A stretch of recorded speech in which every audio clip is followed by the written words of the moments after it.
जरा देखो फिर सावन लौट आया है, साथ में सुहाना मौसम भी लाया है। हर तरफ एक अलग ही चमक दिखाई देती है, मानो कोई मधुर सी धुन कानों में सुनाई देती है। ये और कुछ नहीं, बस सावन की नज़ाकत है, जिसके आते ही मन खुशियों से भर आया है। सावन का महीना शुरू हो चुका है, जिसके साथ ही मंदिरों के आगे लंबी लाइनें और शिव भक्तों की उमड़ती हुई भीड़ हर जगह देखने को मिल रही है।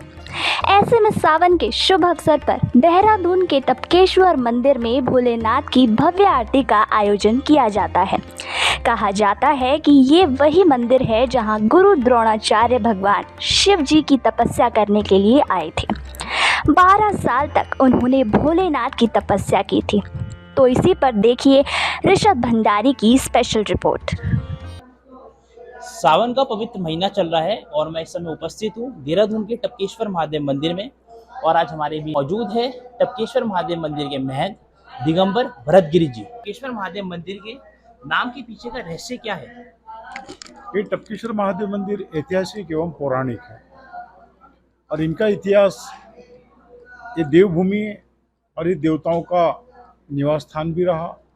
जिस दौरान देवता लोग इस देवभूमि पे जागृत अवस्था में आप जैसे हम जैसे रमण भ्रमण किया करते थे, उस दौरान देवता लोग आके भगवान शिव का यहाँ ध्यान किया करते थे। जब जब भगवान शिव की देवताओं पे कृपा हुई, तब भगवान शिव ने देवताओं को देवेश्वर के रूप में दर्शन दिए और उनका अनेकों बार कल्याण किए। देवताओं के बाद यहाँ ऋषि लोग आए, ऋषियों ने भी आके तपस्या की, क्योंकि ये उत्तराखंड हमारा ऋषियों की तपोभूमि है। ऋषियों ने भी तपस्या की, उनकी तपस्या से प्रसन्न होकर भगवान शंकर ने उन्हें तपेश्वर के रूप में दर्शन दिए और अनेकों बार उनका भी कल्याण किए। उसी दौरान महाभारत की दोनों सेना के कुलगुरु आचार्य द्रोण आए और उन्होंने भी महाभारत से पहले 12 साल तपस्या की। उनकी तपस्या से प्रसन्न होकर भगवान शिव ने उन्हें साक्षात दर्शन दिए। कहा, हे द्रोण, हम तुम्हारी तपस्या से प्रसन्न हैं, जो वरदान मांगना चाहते हो वरदान मांगो। तो द्रोण ने विश्व कल्याण विश्व शांति हेतु भगवान शंकर से धनुर्विद्या का ज्ञान मांगा। कहा जाता है भगवान शंकर रोज मध्य रात्रि को भूमार्ग से प्रकट हुआ करते थे और आचार्य द्रोण को अस्त्र शस्त्र के बारे में रोज एक अध्याय यहाँ पढ़ाया करते थे। ऐसा करते उन्हें संपूर्ण धनुर्विद्या का ज्ञान प्राप्त हुआ। बाद में उन्होंने यहाँ कौरव पांडवों को शिक्षा दीक्षा दी और दोनों सेना का निर्माण देहरादून में हुआ। द्रोणाचार्य जी के पुत्र अश्वत्थामा, क्योंकि देहरादून है ना द्रोण नगरी, उन्हीं के नाम से जाना जाता है। द्रोणाचार्य जी के पुत्र अश्वत्थामा उनकी जन्मस्थली भी है और तपस्थली भी है। अश्वत्थामा का जन्म हुआ उस दौरान उनकी माता कृपी को दूध नहीं था। बहुत कोशिश की, कहीं दूध प्राप्त नहीं हुआ, चावल का पानी पिलाते रहे। आगे चल के बच्चा, ऋषियों ने उसे दूध का स्वाद चखाया, फिर बच्चा जिद करने लगा। फिर द्रोणाचार्य जी को द्रौपद ने एक समय वचन भी दिया था, जब वो तपस्या के लिए प्रथम बार हिमालय की ओर प्रथम बार प्रस्थान किए थे। आधे रास्ते विदा करते हुए उन्होंने उन्हें भी वचन दिया था कि तुम्हें तपस्या दौरान मित्र कोई जरूरत पड़े तो मुझे याद करना, क्योंकि वो संपन्न घराने से थे। तो द्रोण ने अपनी पत्नी से कहा, बोले प्रिय, मैंने उससे तो कुछ आज तक मांगा नहीं और हमारा बच्चा भूखा प्यासा है, उसका हाल देखा जाता नहीं। अब इसने चावल का पानी भी पीना बंद कर दिया।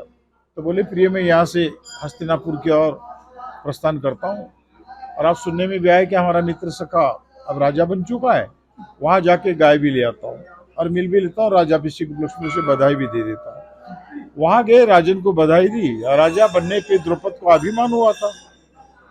तो अभिमान से मित्र का दिया हुआ वचन भी भूल गए और स्वागत करना भी भूल गए और गाय देने से भी मना कर दिए। बोले तुम कहाँ भिक्षु ब्राह्मण और हम कहाँ राजा, द्रोण से कहा उन्होंने, और गाय देने से मना कर दिया। द्रोण निराश होकर इस गुफा में आए। गुफा में आते ही आकाशवाणी हुई कि हे द्रोण, निराश ना हो, अश्वत्थामा भगवान शंकर का दिया हुआ प्रसाद है, क्योंकि भगवान शंकर के आशीर्वाद से ही अश्वत्थामा का जन्म हुआ, नहीं तो द्रोण के प्रारंभ में संतान थी नहीं। लेकिन भगवान शिव की तपस्या की और भगवान शंकर से उन्हें पुत्र प्राप्ति का वरदान प्राप्त हुआ था। तो बाद में द्रोणाचार्य ने वहां जाकर गए और बधाई भी दी और वो अभिमानवश सब कुछ भूल गए। बोले हे द्रोण, तुम कहाँ भिक्षु ब्राह्मण, हम कहाँ राजा, लेन देन तो बराबरी वाली के साथ होती है। और गाय देने से मना कर दिए और द्रोण निराश होकर इस गुफा में आए। गुफा में आते ही आकाशवाणी हुई कि हे द्रोण, निराश ना हो, अश्वत्थामा भगवान शंकर का दिया हुआ प्रसाद है, उसकी रक्षा स्वतः शंकर भगवान करेंगे। तब अश्वत्थामा ने यहाँ एक पांव के बल पे खड़े होकर भगवान शिव की तपस्या की 6 मास और पूर्णमासी की उनकी तपस्या पूर्ण हुई और भगवान शंकर ने उन्हें पूर्ण रूप से साक्षात दर्शन दिए, दूध प्राप्ति का वरदान दिए, अजरामरता का वरदान दिए। देखते देखते गुफा ने गौ के थन का आकार लिया, वहीं से दूध की धारा आई और वही दूध अश्वत्थामा पिए और अपनी भूख प्यास मिटाए। बाद में दूध का सिलसिला यहाँ कलियुग तक चलता रहा। तब तक ये शिवलिंग दूधेश्वर के नाम से विख्यात रहा। कलयुग के लगते ही उस दूध का गलत इस्तेमाल होना, भगवान का नाराज होना और वो दूध था वो पानी रूप में बदल जाना, तब से लेकर आज तक यहाँ निरंतर हजारों सालों से जल की बूंदें प्राकृतिक रूप से टपकती है और प्राकृतिक रूप से इनका रात दिन अखंड अभिषेक रात दिन यहाँ होता रहता है। और जल टपकने के कारण ही इस स्वयं शिवलिंग को आज टपकेश्वर के नाम से जाना जाता है। और ये स्थान लगभग 6500 साल पुराना है और पूरे भारतवर्ष से भक्त लोग आते हैं। अभी भी कावड़ी आ रहे, श्रावण मास पावन मास चल रहा है और ये मास पावन इसलिए कहलाता है कि भगवान शंकर एवं माँ भगवती भी इस मास में आनंदित रहते हैं और पूरे मास का जो व्रत भी करते हैं।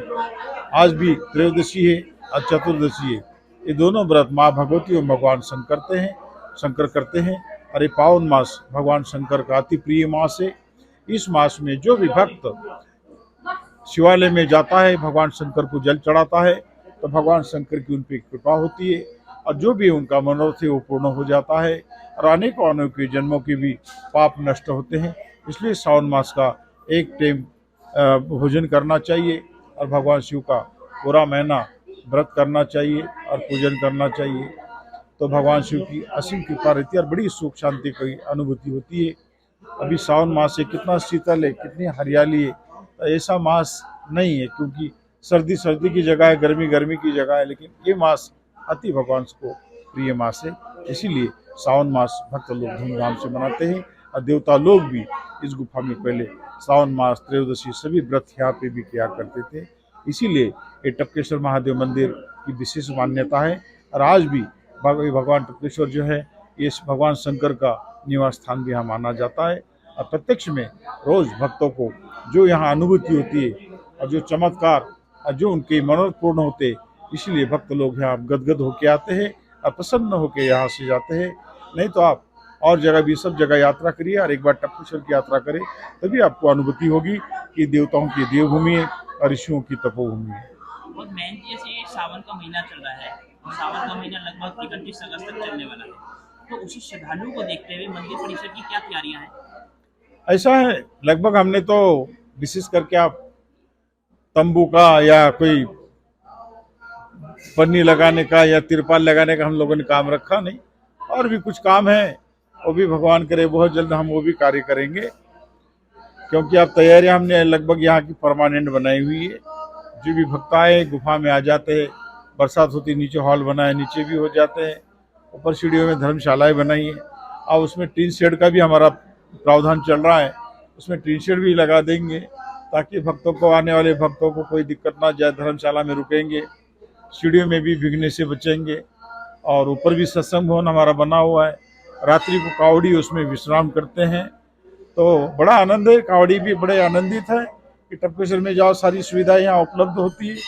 और आज जो भी आप जैसे भक्त लोग जो भी सुझाव देते हैं और कमी महसूस करते हैं, तो हम लोग सदैव उस तरफ जितना अग्रसर रहते हैं और उस कार्य को हम पूरा करते हैं। बाकी पुलिस प्रशासन की ओर से भी पूरा सहयोग है, कैंट बोर्ड की तरफ से भी सहयोग है और सरकार है तो उनकी छत्रछाया में तो पूरे शहर की व्यवस्था चल रही है, सब व्यवस्थित है, बहुत सुंदर है। उत्तम भारत के लिए देहरादून से ऋषभ भंडारी की रिपोर्ट।